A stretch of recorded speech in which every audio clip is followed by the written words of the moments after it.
আসসালামু আলাইকুম ওয়া রাহমাতুল্লাহি ওয়া বারাকাতুহু। প্রিয় মুসলিম উম্মাহ, বরাবরের মতো আবারও চলে আসলাম হজের ধারাবাহিক আলোচনার প্রথম পর্ব নিয়ে।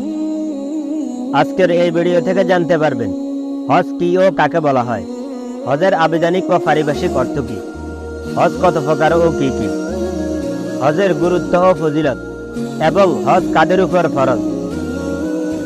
ধৈর্য সহ পুরো ভিডিও কন্টিনিউ করুন, ইনশাআল্লাহ তাআলা সম্পূর্ণ বিষয়গুলো সুন্দরভাবে তুলে ধরার চেষ্টা করব। চলুন মূল আলোচনায় চলে যাই। প্রশ্ন, হজ কি ও কাকে বলা হয়? উত্তর, হজ হচ্ছে ইসলামের অন্যতম একটি রোকন এবং ফরজ বিধান। জিলহজের 9 তারিখ ইহরাম বেঁধে আরাফাতের মাঠে অবস্থান সহ কয়েকটি নির্দিষ্ট স্থানে নির্ধারিত কয়েকটি আমল যথাযথভাবে আদায় করে কাবা গৃহে তাওয়াফ করাকে হজ বলে। প্রশ্ন, হজের আবিধানিক ও পারিভাষিক অর্থ কি? উত্তর, হজ একটি আরবি শব্দ। হজের আবিধানিক অর্থ হলো নিয়ত করা, দর্শন করা, সংকল্প করা, গমন করা, ইচ্ছা করা, প্রতিজ্ঞা করা ইত্যাদি। পারিভাষিক অর্থ হলো নির্দিষ্ট দিনে নিয়ত সহ ইহরামরত অবস্থায় আরাফার ময়দানে অবস্থান করা এবং বাইতুল্লাহ শরীফ তাওয়াফ করা। এখন আমরা আলোচনা করব হজের প্রকারভেদ সম্পর্কে। প্রশ্ন, হজ কত প্রকার ও কি কি? উত্তর, হজ 3 প্রকার: হজ্জে ইফরাদ, হজ্জে তামাত্তু, হজ্জে কিরান। নাম্বার 1, হজ্জে ইফরাদ বলা হয় শুধু হজের নিয়তে ইহরাম ধারণ করে ওই ইহরামেই হজের আমল সম্পূর্ণ করা, এবং হজকারীকে মুফরিদ বলে। নাম্বার 2, হজ্জে তামাত্তু বলা হয় শুধু উমরার নিয়তে ইহরাম ধারণ করে উমরার কাজ সমাপ্ত করা, এরপর মাথা মুন্ডন করে ইহরাম থেকে মুক্ত হওয়া, অতঃপর ওই সফরেই হজের নিয়তে ইহরাম বেঁধে হজের সব আমল সম্পূর্ণ করা।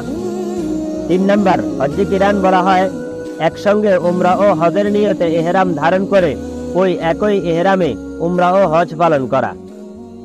এই 3 প্রকারের মধ্যে উত্তম হলো হজ্জে কিরান, কিন্তু ইহরামের দীর্ঘায়িত হওয়ার কারণে নিষেধাজ্ঞা বলে সঠিকভাবে মেনে চলতে না পারার আশঙ্কা থাকলে হজ্জে তামাত্তু উত্তম।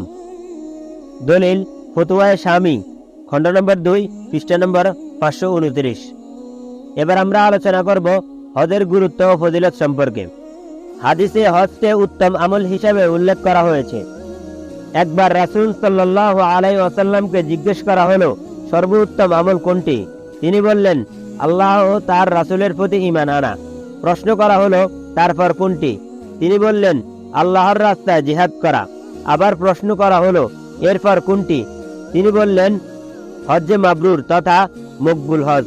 সহিহ বুখারী, হাদিস নং 1519। অন্য হাদিসে হজের মাধ্যমে গুনাহ মাফের সুসংবাদ দেওয়া হয়েছে। রাসূল সাল্লাল্লাহু আলাইহি ওয়াসাল্লাম বলেন, যে ব্যক্তি আল্লাহর সন্তুষ্টির উদ্দেশ্যে হজ করল এবং এ সময় স্ত্রী সহবাস, অশ্লীল ও গুনাহের কাজ থেকে বিরত থাকল, সে নবজাতক শিশুর মতো নিষ্পাপ হয়ে ফিরে আসবে। সহিহ বুখারী, হাদিস নং 1521। হযরত আবু হুরায়রা রাদিয়াল্লাহু তাআলা আনহু থেকে বর্ণিত, রাসূল সাল্লাল্লাহু আলাইহি ওয়াসাল্লাম বলেছেন, এক উমরা আরেক উমরা পর্যন্ত মধ্যবর্তী সময়ের গুনাহের ক্ষতিপূরণ হয়ে যায়। আর হজ্জে মাবরুর অর্থাৎ কবুল হজের প্রতিদান তো জান্নাত ছাড়া আর কিছুই নয়। দলিল সহিহ বুখারী, হাদিস নং 1773, সহিহ মুসলিম, হাদিস নং 1349, মুসনাদে আহমদ, হাদিস নং 7354, সহিহ ইবনে হিব্বান, হাদিস নং 3695। যেহেতু হজ আর্থিক ইবাদতের সঙ্গে সম্পর্কিত, তাই অনেকেই দারিদ্র হয়ে যাওয়ার আশঙ্কায় হজ পালন করা থেকে বিরত থাকে, অথচ হজ দারিদ্রতাকে বিমোচন করে। অন্য হাদিসে রাসূল সাল্লাল্লাহু আলাইহি ওয়াসাল্লাম বলেন, তোমরা হজ ফরজ হওয়ার সঙ্গে সঙ্গে তা আদায় করে ফেলো, কারণ এ দুটি দারিদ্র ও গুনাহ এভাবে দূর করে যেভাবে হাফর লোহা ও সোনার উপর ময়লা দূর করে, আর কবুল হজের বিনিময়ে জান্নাত। সুনানে ইবনে মাজাহ, হাদিস নং 2887। হযরত বুরাইদা রাদিয়াল্লাহু তাআলা আনহু থেকে বর্ণিত, রাসূল সাল্লাল্লাহু আলাইহি ওয়াসাল্লাম বলেন, হজের জন্য খরচ করা আল্লাহর রাস্তায় খরচ করার মতোই, যার সওয়াব 700 গুণ পর্যন্ত বৃদ্ধি পায়। মুসনাদে আহমদ হাদিস নং 23,000। অন্য হাদিসে হযরত জাবের রাদিয়াল্লাহু তাআলা আনহু থেকে বর্ণিত, রাসূল সাল্লাল্লাহু আলাইহি ওয়াসাল্লাম বলেছেন, হজ ও উমরাকারীরা আল্লাহর প্রতিনিধি দল। তারা দোয়া করলে তাদের দোয়া কবুল করা হয়। মুসনাদে বাজ্জার হাদিস নং 578। এবার আমরা আলোচনা করব হজ কাদের উপর ফরজ, অর্থাৎ হজ ফরজ হওয়ার শর্ত কয়টি ও কি কি। হজ ফরজ হওয়ার জন্য 5টি শর্ত। নাম্বার 1, মুসলমান হওয়া। নাম্বার 2, বিবেকবান হওয়া। নাম্বার 3, প্রাপ্তবয়স্ক হওয়া। নাম্বার 4, স্বাধীন হওয়া।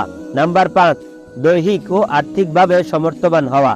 তবে মহিলাদের সঙ্গে তাদের মাহরাম থাকতে হবে, অর্থাৎ যেসব পুরুষের সঙ্গে দেখা সাক্ষাৎ জায়েজ। তবে স্মরণ রাখতে হবে, যাকাত ফরজ না হয়েও কারো উপর হজ ফরজ হতে পারে, কেননা হজ ও যাকাতের মধ্যে বিশেষ পার্থক্য রয়েছে। যেমন যাকাতের সম্পর্ক নির্ধারিত নেসাবের সঙ্গে, আর হজের সম্পর্ক মক্কায় আসা যাওয়ার খরচের সঙ্গে। সুতরাং স্থাবর সম্পত্তির কিছু অংশ বিক্রি করে কেউ যদি হজ আদায় করতে সক্ষম হয় এবং হজ থেকে ফিরে এসে বাকি সম্পত্তি দিয়ে জীবিকা নির্বাহ করতে পারে, তাহলে তার উপর হজ ফরজ। দলিল ইমদাদুল আহকাম, আহসানুল ফতোয়া। এইভাবে ব্যবসায়ীর দোকানে যে পরিমাণ পণ্য আছে তার কিছু অংশ বিক্রি করলে যদি হজ করা সম্ভব হয় এবং ফিরে এসে যদি বাকি পণ্য দিয়ে জীবিকা নির্বাহ করা যায়, তাহলে তার উপর হজ ফরজ।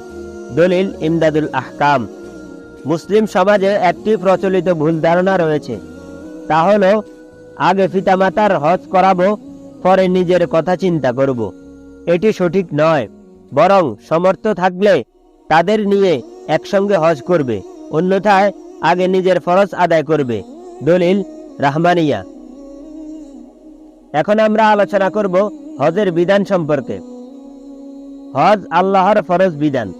ইরশাদ হয়েছে, প্রত্যেক সামর্থ্যবান মানুষের উপর আল্লাহর জন্য বাইতুল্লাহর হজ করা ফরজ। সূরা আল ইমরান আয়াত নং 97। রাসূল সাল্লাল্লাহু আলাইহি ওয়াসাল্লাম বলেন, হে লোক সকল, আল্লাহ তাআলা তোমাদের উপর হজ ফরজ করেছেন। হযরত আফরা ইবনে হাবিস রাদিয়াল্লাহু তাআলা আনহু দাঁড়িয়ে বললেন, হে আল্লাহর রাসূল, এটা কি প্রত্যেক বছর ফরজ?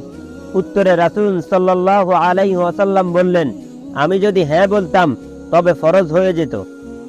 আর প্রতি বছর হজ ফরজ হলে তো তোমরা পালন করতে সক্ষম হতে না। হজ জীবনে একবারই ফরজ। কেউ যদি একাধিকবার হজ করে তবে তা হবে নফল হজ। সহিহ বুখারী হাদিস নং 7288। তাই যাদের উপর হজ ফরজ, যত দ্রুত সম্ভব হজ আদায় করা উত্তম। যেখানে মানুষের জীবন মরণের 1 সেকেন্ডের নিশ্চয়তা নেই, সেখানে 1 বছর অনেক দীর্ঘ সময়। তাই রাসূল সাল্লাল্লাহু আলাইহি ওয়াসাল্লাম বলেন, যে ব্যক্তি হজ করার ইচ্ছা করেছে সে যেন তাড়াতাড়ি তা করে নেয়। সুনানে আবু দাউদ হাদিস নং 1732। হজ সম্পর্কে যদি কারো কোনো প্রশ্ন থাকে কমেন্ট বক্সে করতে পারেন, ইনশাআল্লাহ তাআলা দলিল সহ সঠিক উত্তর পেয়ে যাবেন। আসসালামু আলাইকুম ওয়া রাহমাতুল্লাহি ওয়া বারাকাতুহু।